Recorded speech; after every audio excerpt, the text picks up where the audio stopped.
कृष्णा। आप सभी का दिन शुभ और मंगलमय हो। आज दिनांक 22 नवंबर 2025, वार शनिवार का है।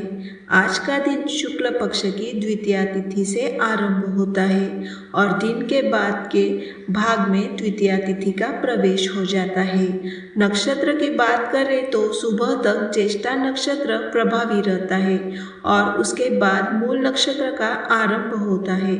आज का योग सुकर्मा है, जो कि शुभ कार्यों के लिए अनुकूल माना जाता है। सुनिए आज की कथा। इससे पहले के अध्याय में आपने जाना था कि किस प्रकार गर्ग मुनि ने नंद जी के यहाँ पधारकर उन्हें श्री कृष्ण के जन्म का वृत्तांत सुनाया था।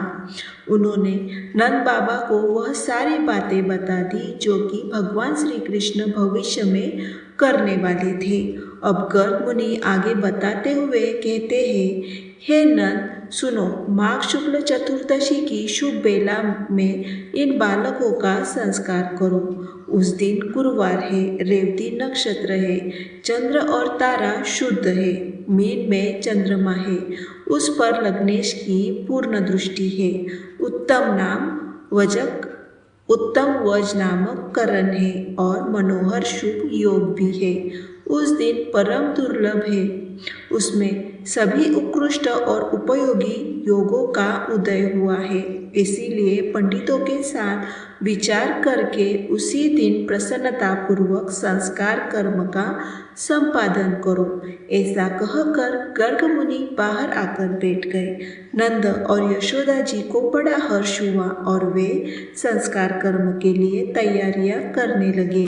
इसी समय गर्ग जी को देखने के लिए गोपियां और बालक बालिकाएं नंद भवन में आ गई। उन्होंने देखा मुनि श्रेष्ठ गर्ग मध्याह्न काल में सूर्य की तरह प्रकाशित हो रहे हैं। शिष्य समूह से घिरे हुए ब्रह्म तेज से उदास हो रहे हैं और प्रश्न पूछने वाले किसी सिद्ध पुरुष को वे बड़ी प्रसन्नता से गहन रहस्य समझा रहे हैं। नंद भवन की एक एक सामग्री को मुस्कुराकर देख रहे हैं और योग मुद्रा धारण किए हुए स्वर्ण सिंहासन पर बैठे हैं। ज्ञानमय दृष्टि से भूत, वर्तमान और भविष्य को भी देख रहे हैं। वे मंत्र के प्रभाव से अपने हृदय में परमात्मा के जिस सिद्ध स्वरूप को देखते हैं, उसी को मुस्कुराते हुए शिशु के रूप में बाहर यशोदा जी के गोद में भी देख रहे हैं। महेश्वर के बताए हुए ध्यान के अनुसार जिस रूप का उन्हें साक्षात्कार हुआ था, उसी पूर्ण काम परमात्मा स्वरूप का अत्यंत प्रीतिपूर्वक दर्शन करके नेत्रों से आंसू बहाते हुए वे पुलकित शरीर और मन से भक्ति के सागर में डूबे वे दिखाई देते थे। योगचर्या के अनुसार मन ही मन भगवान की पूजा और प्रणाम किया करते थे। गोपियों ने मस्तक झुकाकर उन्हें प्रणाम किया और गर्ग जी ने भी उन्हें उन सबको आशीर्वाद दिया। फिर मुनि अपने आसन पर विराजमान हुए और वे आए हुए स्त्री पुरुष अपने अपने घर चले गए। नंद जी ने बड़े ही प्रसन्न होकर निकटवर्ती और दूरवर्ती सभी जनों के पास शीघ्र ही मंगल पत्रिका भिजवा दी। इसके बाद उन्होंने दूध, दही, घी, गुड़, तेल, शहद, माखन, चीनी के शरबत से भरी हुई बहुत सी नहरें लीलापूर्वक तैयार कराई। इसके बाद उन्होंने अगहनी के चावलों से ऊंचे ऊंचे पर्वतों के ढेर लगवाए। चिवड़ों के 100 पर्वत, नमक के साथ, शक्कर के साथ, लड्डुओं के साथ और पके फलों के 16 पर्वत खड़े कर दिए। जो गेहूं के आटे के पके हुए लड्डू, पिंड, मोदक और स्वस्तिक मिष्टान विशेष, इन सब के भी बहुत सारे पर्वत खड़े करवा दिए। अब जरा एक नज़र नंद जी की तैयारियों पर भी डाल दीजिए, जो अब अपने बालक के संस्कार से पहले उन्होंने कराए थे। उन्होंने बहुत सारे सुवासित जल के चौड़े चौड़े कुंड भी भरवाए, जिनमें चंदन, अगरू और केसर मिलाए गए थे। नंद जी ने कौतूहलवश तरह तरह के रत्न, तरह तरह के स्वर्ण, रमणी, मोती, मूंगे, अनेक प्रकार के मनोहर वस्त्र और आभूषण भी पुत्र के अन्नप्राशन संस्कार के लिए संचित किए थे। आंगन को झाड़ बुहार कर बड़ा सुंदर बनाया गया था। उसमें चंदन मिश्रित जल का छिड़काव किया गया। केले के खंभे, आम के नए पल्लवों की बंधनवारे और महीन वस्त्रों से उन आंगन को कौतुकपूर्वक सब ओर से घेर दिया। यथास्थान मंगल कलश स्थापित किए गए। उन्हें फलों और पल्लवों से सजाया गया।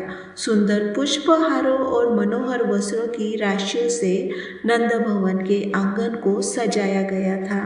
ठीक उसी समय संदेशवाहक ने बड़ी प्रसन्नता से आकर नंद जी से कहा, प्रभु, आपके भाई बंधु गोप आज और गोपगण पधारे हैं। उनमें से तो कुछ लोग घोड़ों पर चढ़कर आए हैं, कुछ हाथियों पर सवार हैं और न जाने कितने ही रथों पर सवार होकर शीघ्रतापूर्वक पधार रहे हैं। रथ अलंकारों से विभूषित है कि राजपुत्रों का भी यहाँ शुभागम हो गया है। पत्नी और सेवकों सहित गिरी भानु जी भी पधार रहे हैं। उनके साथ 4-4 लाख रथ और हाथी है। घोड़े और शिविका की संख्या 1 करोड़ है।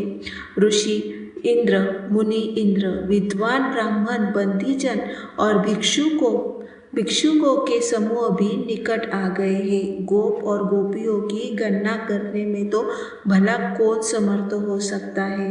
नंद जी, आप क्यों ना स्वयं बाहर चल के देखें। आंगन में खड़े हुए दूत ने जब ऐसी बात नंद जी से कही, तब उसे सुनकर ब्रजराज नंद जी स्वयं ही उन समाग अतिथियों के पास आए। उन सब को साथ लेकर उन्होंने आंगन में बिठाया और तत्काल ही उनका पूजन किया। ऋषि आदि के समुदाय को उन्होंने धरती पर माथा टेक कर प्रणाम किया। फिर एकाग्र चित्त होकर उन सब के लिए पाद आदि समर्पित किए। उस समय नंद गोकुल तरह तरह की वस्तुओं और गोप बंधुओं से भर गया था। वहाँ कोई किसी के शब्द को नहीं सुन सकता था। साक्षात कुबेर ने श्री कृष्ण की प्रसन्नता के लिए वहाँ 3 मुहूर्त तक सोने की वर्षा करके गोकुल को सोने से भर दिया था।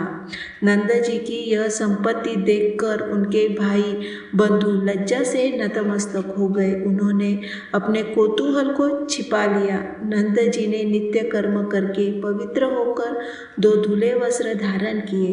चंदन, अगरू, कस्तूरी और केसर से अपने मस्तक आदि अंगों में तिलक किया। इसके बाद गर्ग जी और मुनीश्वर की आज्ञा लेकर पृथ्वेश्वर नंद दोनों पैर धोकर सीने में सोने के मनोहर पीढ़े पर बैठ गए। उन्होंने श्री हरि का स्मरण करके आचमन किया। फिर ब्राह्मणों से स्वस्तिक वाचन कराकर वेदाक्त कर्मों का संपादन करने के बाद बालक को भोजन कराया। आनंद मगन हुए नंद जी ने मुनिवर गर्ग के कहे अनुसार शुभ बेला में बालक को मंगलमय नाम रखा कृष्ण। इस प्रकार जगदीश्वर को घी मिला हुआ भोजन कराकर उनका नामकरण करने के बाद नंद राय जी ने बाजे बजवाई और मंगलगान करवाए। फिर उन्होंने ब्राह्मणों को बड़ी ही प्रसन्नता से नाना प्रकार के स्वर्ण, तरह तरह के धन, भक्ष्य पदार्थ और वस्त्र दिए। बंदीजनों को, भिक्षु को इतनी अधिक मात्रा में उन्होंने सोना बांटा कि सोने के भार से आक्रांत होने के कारण वे सब के सब चल भी नहीं पा रहे थे। ब्राह्मणों, बंधुजनों और खासकर भिक्षुकों को भी उन्होंने पूर्णतया मनोहर मिष्टान का भोजन कराया। उस समय नंद गोकुल में बड़े जोर जोर से निरंतर यही शब्द सुनाई देता था कि दो और दो, खाओ और खाओ। परिपूर्ण रत्न, वस्त्र, आभूषण, मूंगे व स्वर्ण, मणि, सार और विश्वकर्मा जी के बनाए हुए मनोहर स्वर्ण पात्र वहाँ ब्राह्मणों को बांटे गए। ब्रजराज नंद ने गर्ग जी के पास जाकर विनयपूर्वक अपनी इच्छा प्रकट की और नम्रतापूर्वक उनके शिष्यों को और बचे हुए शेष द्विज को स्वर्ण के अनेक भार पूर्ण मात्रा के प्रदान कर दिए। श्री नारायण जी कहते हैं, नारद श्री कृष्ण की गोद में लेकर गर्ग जी एकांत स्थान में गए और बड़ी भक्ति और प्रसन्नता से उन परमेश्वर को प्रणाम करके उनकी स्तुति करने लगे। उस समय उनके नेत्रों से आंसू बह रहे थे, शरीर में रोमांच हो आया था, मस्तक भक्ति भाव से झुक गया था और श्री कृष्ण चरणारविंद में दोनों हाथ जोड़कर वे इस प्रकार बोल रहे थे, हे श्री कृष्ण, हे जगन्नाथ, हे भक्त भय भंजन, आप मुझ पर प्रसन्न होइए। हे परमेश्वर, मुझे अपने चरण कमलों की दास भक्ति दीजिए। भक्तों को अभय देने वाले हे गोविंद, आपके पिताजी ने तो मुझे बहुत धन दिया है, किंतु उस धन से भला मेरा क्या प्रयोजन है। आप मुझे अपनी अविचलित भक्ति प्रदान कर दीजिए प्रभु। आनी मादी सिद्धियों में, योग साधनाओं में अनेक प्रकार की मुक्ति मुझे नहीं है, इन मुक्ति नगर रुचि नहीं है। इंद्रपद, मनुपद या फिर चिरकाल तक स्वर्गलोक रूपी फल के लिए भी मेरे मन में कोई इच्छा नहीं है। मैं तो बस आपके चरणों की सेवा छोड़कर और कुछ नहीं चाहता। सालों के सारी सूप साप और एकत्व की 5 प्रकार की मुक्तियामा की मुक्ति चाहते हैं, परंतु हे परमात्मा, मैं आपके चरणों की सेवा छोड़कर इनमें से किसी को भी ग्रहण नहीं करना चाहता। मैं गोलोक में या फिर पाताल में निवास करूं, ऐसा भी मेरा मनोरथ नहीं है, परंतु मुझे आपके चरणारविंद का निरंतर चिंतन होता रहे, बस मेरी यही इच्छा है। कितने ही जन्मों के पुण्य के फल का उदय हुआ, जिससे भगवान शंकर के मुख से मुझे आपके मंत्र का उपदेश प्राप्त हुआ। उस मंत्र को पाकर मैं तो सर्वज्ञ और समदर्शी हो गया हूँ। प्रभु, सर्वत्र मेरी आबादी गति है। हे कृपा, हे दीनबंधु, मुझ पर कृपा कीजिए। मुझे अभय देकर अपने चरण कमलों में रख लीजिए, फिर भला मृत्यु मेरा क्या कर सकेगी। आपके चरणारविंद की सेवा से ही भगवान शंकर सबके ईश्वर, मृत्युंजय, जगत का अंत करने वाले और योगियों के गुरु हुए हैं। हे ब्राह्मण, जिनके एक दिन में 14 इंद्र का पतन होता है, वे जगत विधाता ब्रह्मा जी आपके चरण कमलों की सेवा से ही उस पद पर प्रतिष्ठित हुए हैं। आपके चरणों की सेवा करके ही धर्मदेव समस्त कर्मों के साक्षी हुए हैं। दुर्जय काल को जीतकर सबके पालक और फलदा हुए हैं, जो सर्वद संपूर्ण संपदा की सृष्टि करने वाली तथा देवियों में परात्पर है। वे लक्ष्मी देवी अपने केश कलाप से आपके चरणों का मार्जन करती है, जो सबके बीज रूपा है। वे शक्ति रूपिणी प्रकृति आपके चरण कमलों का चिंतन करते करते उन्हीं में लीन हो जाती है। प्रभु, आपकी अंशभूषा और आपके ही तुल्य तेजस्विनी राधा जी आपके वक्षस्थल में स्थान पाकर भी आपके चरणों की सेवा करती है। फिर दूसरों की तो बात ही क्या है प्रभु।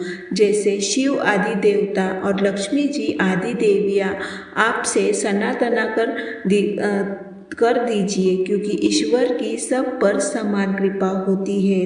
हे नाथ, मैं घर को नहीं जाऊंगा, आपका दिया हुआ यह धन भी नहीं लूंगा, बस मुझ अनुरागी सेवक को आपने चरण कमलों की सेवा में रख लीजिए। इस प्रकार स्तुति करके गर्ग जी नेत्रों से आंसू बहाते हुए श्री कृष्ण के चरणों में गिर पड़े और जोर जोर से रोने लगे। उस समय भक्ति के उद्वेग से उनके शरीर में भारी रोमांच आया था। गर्ग जी की बात सुनकर भक्तवत्सल श्री कृष्ण हंस पड़े और बोले, मुझ में तुम्हारी अविचलित भक्ति रही है। जो मनुष्य गर्ग जी द्वारा किए गए इस स्तोत्र का तीनों संध्या के समय पाठ करता है, वह श्री हरि, श्री सदृढ़ भक्ति, दास भाव और उनकी स्मृति को सौभाग्य तो अवश्य ही प्राप्त कर लेता है। इतना ही नहीं, वह श्री कृष्ण भक्तों की सेवा में तत्पर होकर जन्म मृत्यु, जरा, रोग, शोक और मोह आदि के संकट से भी पार हो जाता है। श्री कृष्ण के साथ रहकर सदा आनंद भोगता है और श्री हरि से फिर कभी उसका वियोग नहीं होता। भगवान नारायण कहते हैं, नारद, श्री हरि का इस प्रकार स्तुति करके गर्ग मुनि ने उन्हें नंद जी को दे दिया और प्रशंसापूर्वक कहा, गोप, आज अब मैं घर को जाता हूँ, आज्ञा दो। अहो कैसे विचित्र बात है कि संसार मोह जाल से जकड़ा हुआ है। जैसे समुद्र में फेन उठता और मिटता रहता है, ठीक उसी प्रकार इस भवसागर में मनुष्य को संयोग और वियोग का अनुभव होता रहता है। गर्ग जी की यह बात सुनकर नंद जी उदास हो गए, क्योंकि साधु पुरुषों के लिए सत्पुरुष का वियोग मरण से भी अधिक कष्टदायक होता है। संपूर्ण शिष्यों से घिरे हुए मुनिवर गर्ग जब जाने को तैयार हुए, तब रोते हुए नंद आदि सभी गोपियों ने अत्यंत प्रीतिपूर्वक, अत्यंत विनीत भाव से उन्हें प्रणाम किया। उन सबको आशीर्वाद देकर मुनिगर श्रेष्ठ गर्ग जी सानंद मथुरा को पधार गए। ऋषि मुनि और प्रिय बंधु वर्ग सभी धन से संपन्न होकर अपने अपने घर को चले गए। फिर सभी बंदी जन भी पूर्ण मनोरथ होकर अपने अपने घर को लौट गए। उन सबको मीठे पदार्थ, वस्त्र, उत्तम श्रेणी के अश्व और सोने के आभूषण प्राप्त हुए थे। गले तक भरपेट भोजन करके तृप्त हुए भिक्षुक गण बड़ी प्रसन्नता के साथ अपने घर को लौट गए। वे स्वर्ण और वस्त्रों के भारी भार से थक कर चलने में भी असमर्थ हो गए थे। कोई धीरे धीरे चलते, कोई विश्राम करने के लिए धरती पर ही सो जाते और कुछ लोग तो मार्ग में उठते बैठते जाया करते। कोई वहाँ सानंद हंसते हुए टिक जाते थे। कपट और अन्य वस्तुओं के जो बहुत से शेष भाग बच गए थे, उन्हें कुछ लोग ले लेते थे। कुछ लोग खड़े होकर दूसरों को वे वस्तुएं दिखाते थे। कुछ लोग नृत्य करते थे और कितने ही लोग वहाँ गीत गाते थे। कोई नाना प्रकार की प्राचीन गाथाएं कहते थे। राजा मरुत, श्वेत, सगर, मांधाता, उत्तानपाद, नहुल, नहुष और नल आदि की जो कथाएं हैं, उन्हें सुनाते थे। श्री राम के अश्वमेध यज्ञ की और राजा रतिदेव के दान कर्म की भी गाथाएं गाते थे। कोई ठहर ठहर के, कोई सो कर यात्रा करते थे। इसी प्रकार सभी लोग प्रसन्नतापूर्वक अपने अपने घरों को चले गए। हर्ष से भरे हुए नंद जी और यशोदा जी दोनों दंपत्ति अपने बालक कृष्ण को गोद में लेकर कुबेर भवन के समान रमणीय अपने भव्य महल में रहने लगे। इस प्रकार अब वे दोनों बालक शुक्ल पक्ष के चंद्रमा की तरह बढ़ने लगे। अब वे गौवे और गौवों की पूंछ और दीवार पकड़कर खड़े होने लगे। थोड़ा थोड़ा उन्होंने चलना सीख लिया था। हर दिन आधा शब्द या चौथाई शब्द बोल पाते थे। मुनि आंगन में चलते हुए वे दोनों भाई अब माता पिता की खुशियाँ बढ़ाने लगे। कोई भी नन्हा बालक जब पहली बार तुतला कर कोई शब्द बोलता है, शब्द बोलना सीखता है, या पहली बार अपने नन्हे नन्हे कदम बढ़ाना सीखता है, खड़ा होना, चलना सीखता है, तो उसके माता पिता को जो खुशी होती है ना, वही खुशी अपार प्रसन्नता नंद जी को और यशोदा जी को भी हो रही थी।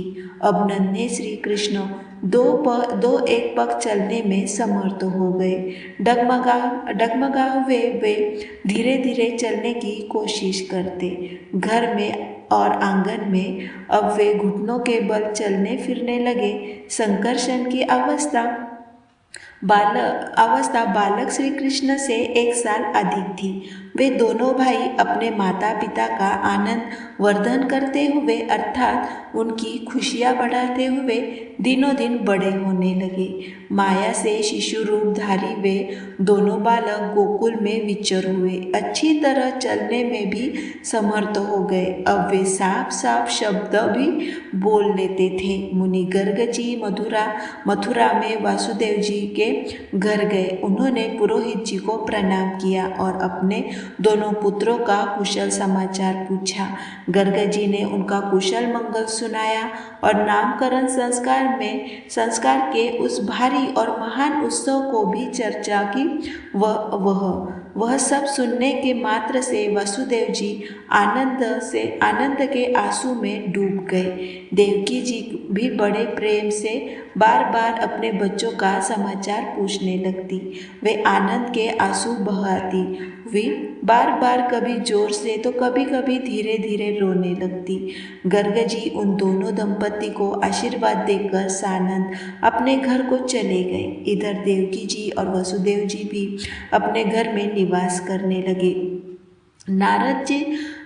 नारद जिस कल्प में यह कथा घटित हुई थी, उस समय तुम 50 कामियों के पति गंधर्वराज उपब्राह्मण के नाम से प्रसिद्ध थे। वे सब सुंदरियां तुम्हें प्राणों से बढ़कर प्रिय मानती थी और तुम श्रृंगार में निपुण नवयुवक थे। तब ब्रह्मा जी के श्राप से एक ब्राह्मण की दासी के पुत्र हो गए। उसके बाद वैष्णव की जूठन खाने से अब तुम ब्रह्मा जी के पुत्र हुए हो। श्री हरि की सेवा से सर्वदर्शन और सर्वज्ञ भी हो गए हो और पूर्व जन्म की सभी बातों को याद रखने में भी समर्थ हो। श्री कृष्ण का यह चरित्र, उसके नामकरण और अन्य प्रसंग आदि का वृत्तांत कहा गया है। यह जन्म मृत्यु और जरा का नशा करने वाला है। आप उनकी अन्य लीलाएं भी बता रहा हूँ, वह भी ध्यानपूर्वक सुनो। इसके बाद नारायण मुनि ने देवर्षि नारद से जिन लीलाओं का वर्णन किया, उन सभी का विस्तार पूर्वक वर्णन आप सभी अगले अध्याय में सुनना मत भूलिए। अगर आज की यह कथा आपको पसंद आई हो तो लाइक करें, शेयर करें और कमेंट बॉक्स में राधा वल्लभ की जय जरूर लिखिए। जय श्री कृष्णा।